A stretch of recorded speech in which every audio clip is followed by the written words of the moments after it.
Hi there, hope you're doing great today. In today's quick video, we'll answer a question we've been getting very frequently lately. Namely, should you invest in a volatile market? As usual, the answer is it depends. But before we dive into that, just a quick reminder that our videos are for educational and entertainment purposes only and do not constitute tax, legal, or investment advice. So let's begin. Should you invest in a volatile market? When I hear this question, I typically remember Warren Buffett's quote, which is, "Stay fearful when others are greedy, and greedy when others are fearful." We are entering and are already, I would argue, in stormy waters when it comes to commercial real estate, including multifamily.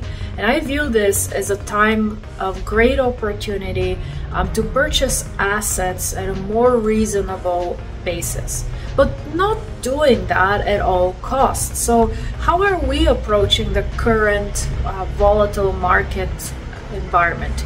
First and foremost, we are adhering to our risk appetite, risk management principles, investment criteria, and underwriting principles. So when we evaluate assets, we don't deviate too much from those, because there are a lot of things that we can control when it comes to property operations, but what we cannot control is the markets, geopolitical events, macroeconomic events. So adhering to fundamentals is key.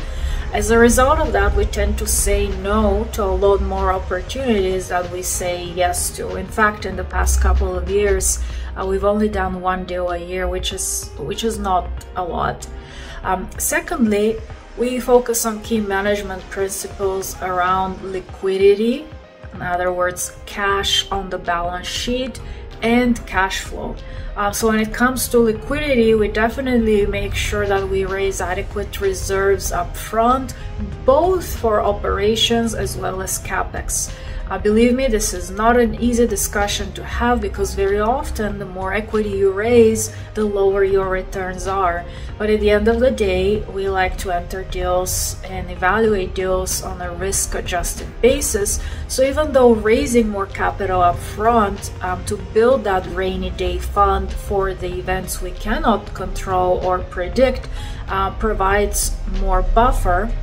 In other words, it reduces the risk. And so we like to enter deals with a solid liquidity position, both for operating reserves as well as capital expenditures. Secondly, I mentioned cash flow. So we definitely focus on the revenue, sensitizing the revenue side of the equation, the expense side of the equation, entry and exit cap rates, and understanding how those numbers are impacted upfront, what the risks are, how those are mitigated, can they be mitigated, and make a decision based on that.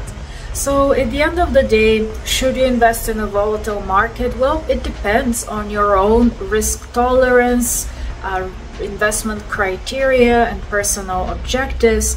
But experience has taught me that time in the market usually wins versus timing the market. We don't ever try to time the market.